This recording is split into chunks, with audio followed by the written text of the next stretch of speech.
Because he talked too much. He talked not good words on my side, and you know, he looks like a clown with his father, and he's a comic with his father, and you know, I want to show him his place. My relationship with my father, it's not the same. Yeah. Not the same. I still love him, but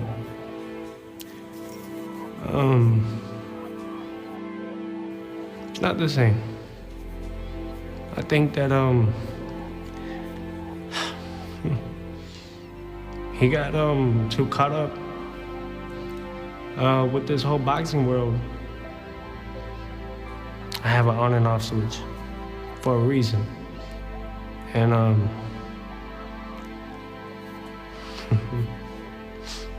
my father, man, I love him to death, don't get me wrong, but this boxing world, man, you gotta make sacrifices. You gotta make a lot of sacrifices, that's for sure. And I'm hurt by the relationship that we have. I mean, we make the most out of it. At least I do. But I wish that my father could be my father sometimes, rather than just always my coach. Remember, the plan is to back this guy up. Lomanchenko, we gotta back him up, so we gotta do it ahead. It's fine. Practice how you gonna do it. What excites me is the fact that when we're in the gym and training, he's my coach, but at least I still kind of feel like, all right, that's still my father in some sense. Come on, wake up. Let's go. And I think as time goes, you know, I'm very excited for this fight because maybe it might change, but maybe it won't. I think that's just the way our relationship is now. Give everything you got right now, all right? But the thing is with myself is that I don't let boxing get in between my relationships with that. I don't always talk about boxing.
And we're back again, my friends.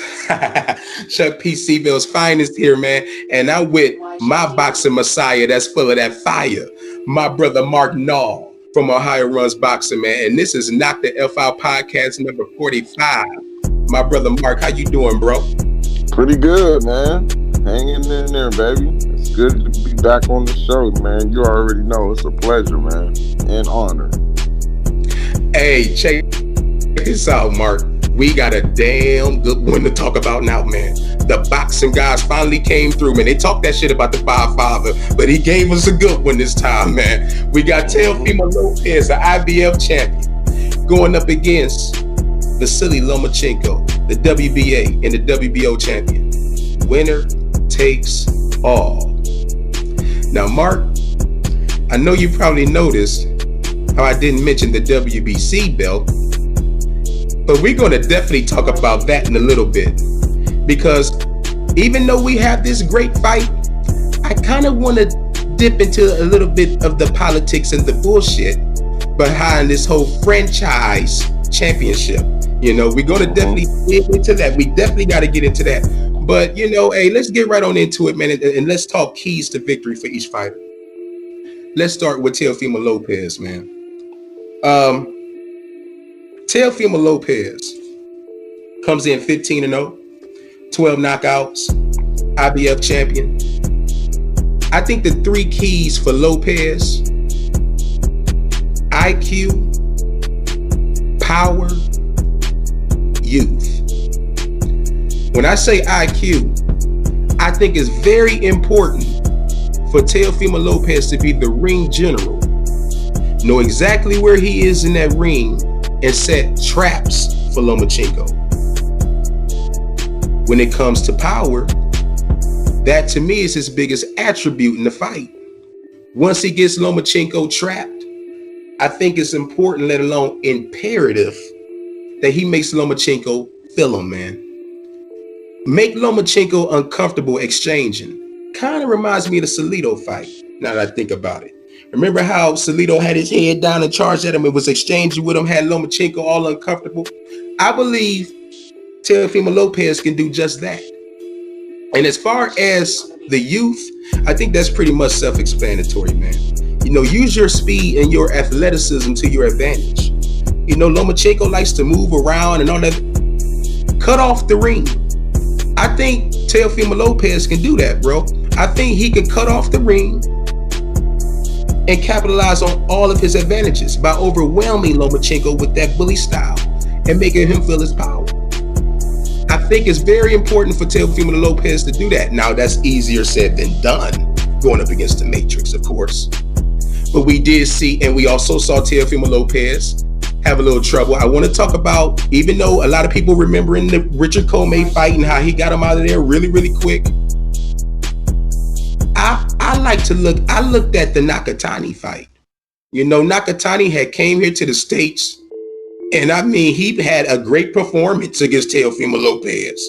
He damn near jabbed his face off to the point where Lopez went to the Godfather and was crying, "No more tall fighters." But Nakatani was a long, lengthy fighter. Lomachenko, not so much.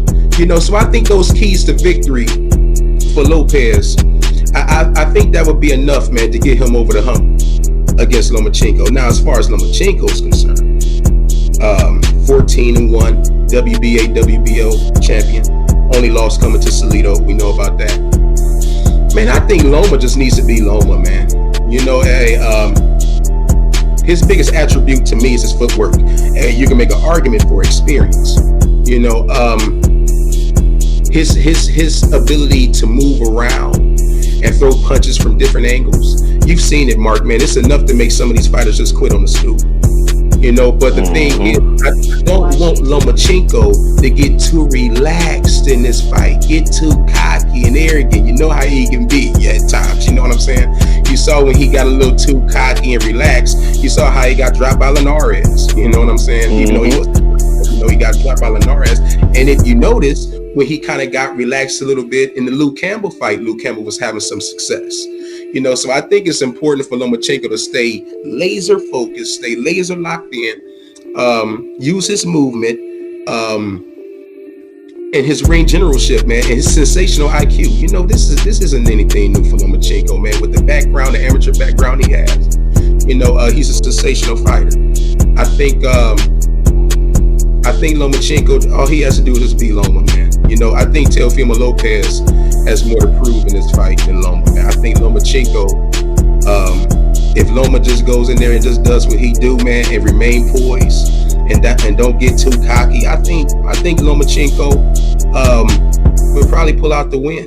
You know, I don't see him I don't see him knocking out Teofimo Lopez, of course.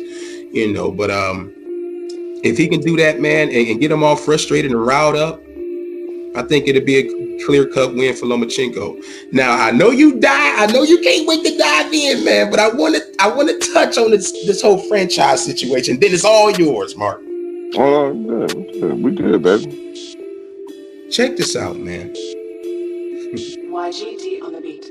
You got Visil Lomanchenko, the head of the WBC. He comes out with a glorified trophy, I guess you could just say. And what I like to call it is a duck pass. Lomachenko, yeah. I mean, let's just call it what it is. I mean, for a lack of a better term, a duck pass. Lomachenko exchanges his WBC belt for this franchise championship.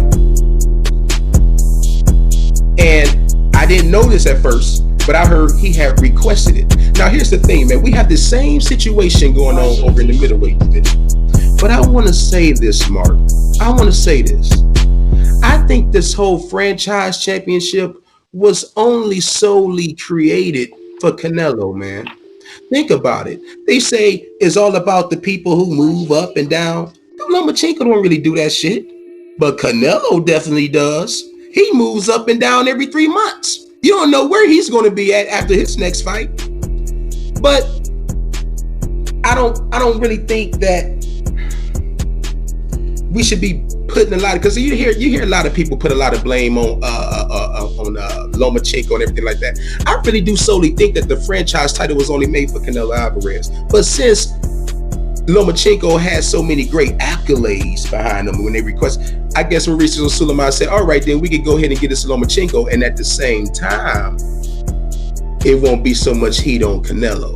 Because I truly think that the franchise title was only meant for the Mexican brethren. I really do think that Visil Lomanchenko only put that out for Canelo Alvarez solely, man. You know, but let alone, I think the whole franchise shit is some bullshit. I'm looking at the press conference. I see they got all the titles up there. They got the WBC belt up there. And I'm just thinking to myself, I wonder what the fuck Devin Haney is thinking at this point. You know what I'm saying? The guy who really has the physical WBC title, and this trophy trumps the champion. That to me is bullshit. But I tell you one thing, though, Mark, I am going to enjoy this fight, man. I'm not going to try to rain on anybody's parade, man. The boxing guys gave us a good one, man. This is going to be a great fight between Lomachenko and Teofimo Lopez, man. And I'm glad it is on ESPN. You know, more people will be able to watch it. This is going to be a great one, man. But I just wanted to just touch on it, on the franchise situation. It's ruining the sport, bro. It is definitely ruining the sport of boxing. You know, I agree. I mean, seriously, and then they change the rules every day. They change the rules every day. First, Visil Lomanchenko says you cannot win the franchise championship. But then I'm hearing if Teofimo Lopez wins this fight, he's going to be the franchise champion. I can recall back when this whole franchise thing started, they interviewed Jamal Charlo. And they told Jamal Charlo, hey, you know, Canelo Alvarez, he isn't a WBC champion. You had that now, but he has the franchise title. And Jamal said, well, hell, okay, then that's cool, man. I'll just fight him for that and beat him for that. Oh, no, Ma, you can't fight for that. You know, you can't win that. But now you got Teofimo Lopez. If he fights Loma and wins, he's the franchise champion. The inconsistencies, man. This whole thing is just... You know what's so crazy? I didn't hear him. Bro, I'm gonna let you go ahead and touch on everything, man. It's all yours. I didn't, you know, what's so crazy? I didn't hear him say that he was going to be the franchise champion. I actually seen an article of him saying that Lomo is the real champion. And yeah, so he did a switch over where Lomo is now the real champion.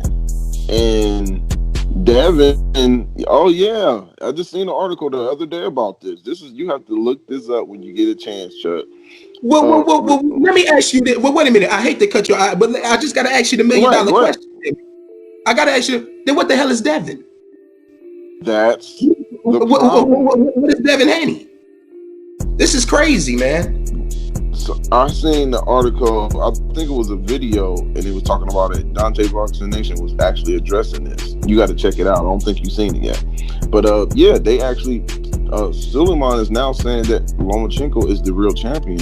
And what I was reading in the comments, because I couldn't believe this, I said, "No, this can't be." I really was upset about hearing this, and I was reading the comments, and some of the guys was like, "Well, I would have took it from Devin too, because he's not really he's an email champion, and he's fighting Gamboa. He's not stepping up." And I'm like, first of all, Gamboa is a step up because of who he is. Gamboa, who he is in the first place, and second, how do you take a belt back from somebody you gave to create another one for the guy to duck Devin? You know, for the guy to duck Devin. And this is the crazy thing too. I don't think Lomo is just a guy to duck.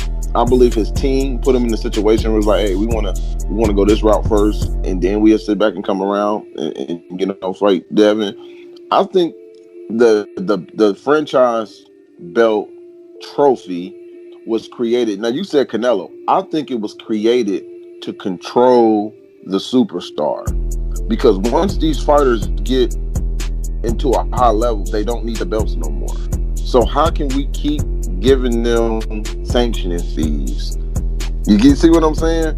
Because now they get to the point they don't Floyd with the first. Now Canelo gave them the big FU when they made him mandatory. They mandated him to fight Triple G. He didn't want to fight Triple G at that time. So they took so he was pretty much, they stripped him, and it almost like it embarrassed him. It was like, you know what I mean? And people was like, whoa, yeah, you know, so they was actually doing their job, but they switched up. They wanted to start kissing his behind, and that's what happened. So they gave in, and that's when they gave up this came up with this new franchise where you can able to move the way you want to move. And that kind of felt like Canelo was the blueprint. He was the first one that was like, okay, we can do this with him. But I knew they was creating that for other fighters as well, because now they say, okay, we can still be in control of these sanctioning fees with these guys. Instead of making them drop the belt, we got this imaginary franchise title, and we still getting those fees. So greed is one of the main reasons why boxing ain't where it needs to be, man. Greed. It's all about the greed, man. Extra belts. We don't need extra belts, but you know, they don't want to make the fights that we really want to see because of greed. I want to know his numbers, that number. It's like, oh man, people talk about Don King all the time, but Don King put on the best fights because he was a fan of the sport first. That's what Don King was a fan. He wasn't perfect.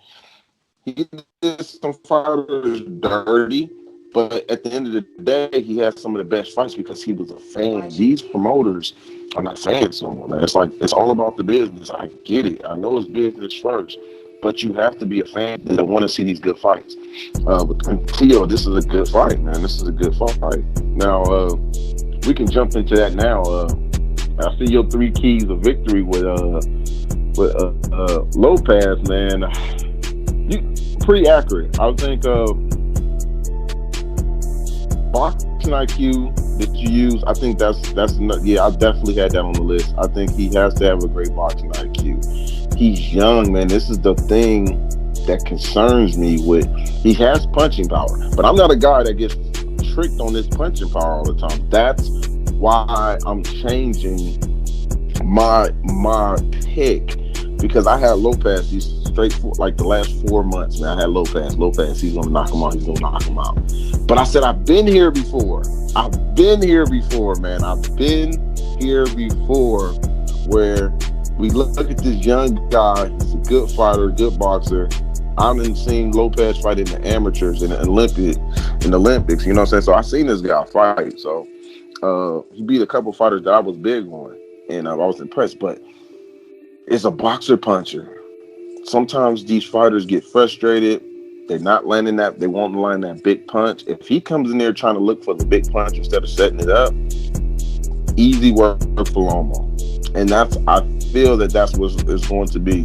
He's going to get frustrated, but I think Lomo is going to surprise a lot of people the same way Tony Harrison surprised people, because Tony wasn't known for being no power puncher or nothing, you know, a real heavy power puncher, just like Loma. He's really not. But he went into the fire against Jamel Charlo. He went into the kitchen, and it surprised everybody because we was just like, oh, we thought he was about to get a whole bunch of these angles. He mixed it up. So it threw Jamel off because here's this guy that's supposed to be just doing all these angles. He's sitting right in front of me. So it's almost cell shock, like, whoa. And before you know it, you in the firefight in the middle of the ring, and it's amazing. You know, it's a real. I mark my words, man. I wouldn't be surprised if that's the game plan. And a lot of people, I think, what Lopez messed up in this fight, and I hope I'm wrong because I'm deep down rooting for Lopez, man. I think we all are, man. We want to see the king get dethroned, man. I mean, come on, but I think Lopez shouldn't have said that he wanted to do what Salido did. He's going to come, he's going to bully him, because I just think Lomachenko is a high-profile guy. They prepare for this type of stuff. They know what happened when they lost that first fight. You can't tell me that he's not preparing for this dirty tactic or a roughhouse that you know Lopez is trying to bring to the table. They're going to have answers. Sean Porter went through the same thing when he got clinched to death by Kell Brook, and you know, he learned from that. You would never get him in a situation where you just gonna clinch him and offset him, because Kell Brook did a good job with doing that, hitting him with 1-2s and then clinching it. He learned from that. You're not catching Sean Porter in that. So I think with the Lomachenko, man, it's gonna be he's going in the kitchen.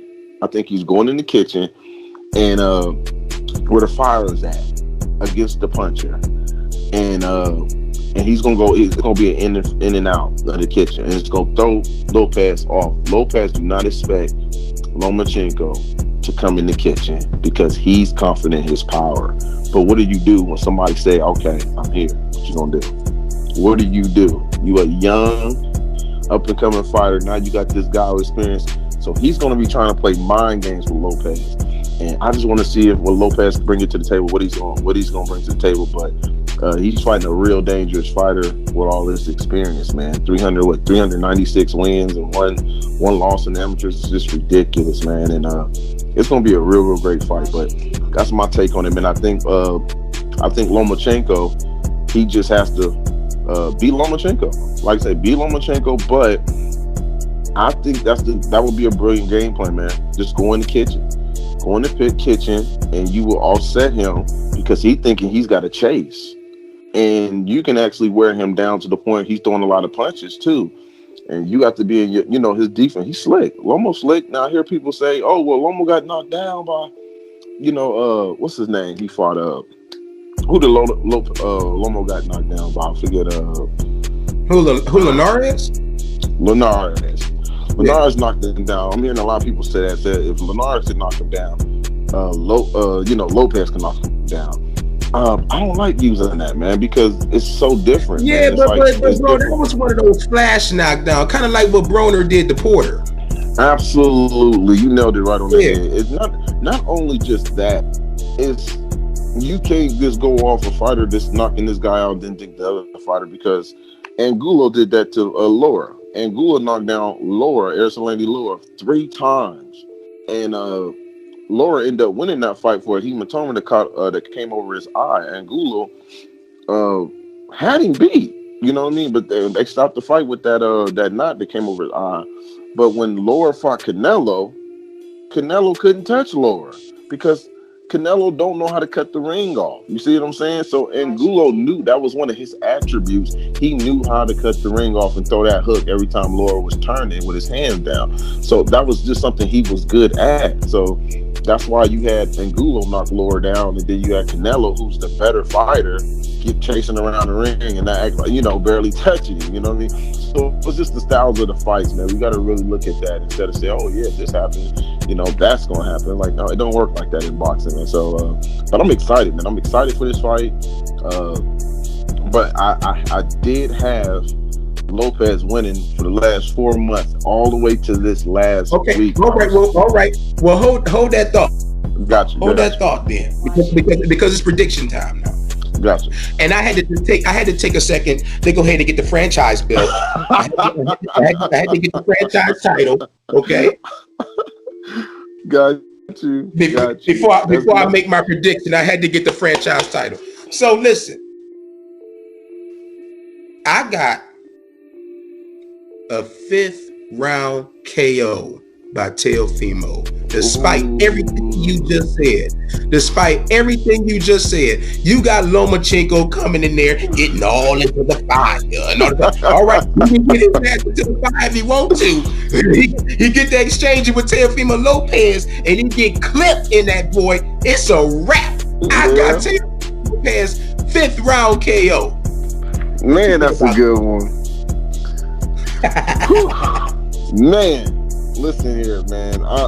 I'll be happy if I see that. That'd be something to take the king, the one they promoting as the pound for pound fighter, because that's what they're doing. They promote Loma as like the #1 fighter in the world, man. I don't think he's the #1 fighter in the world, but he's up there, right? Man, that's a good prediction, man. If he get that shot off, I think it's gonna be even. I got Loma, man. I just still got Loma. I see this going to 12 rounds. Or matter of fact, I'm gonna go on the limb. You got Loma by decision? Nah, I got Loma by stoppage. What?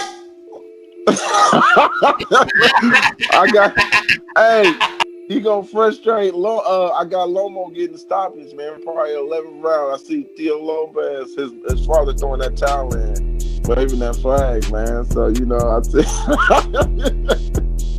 He raving that flag, man. He throwing it. Dude, you done put me in La La Land after that. No, I'm going with the stoppage. I think it's gonna be that's gonna be so impressive, man. Nobody gonna see that.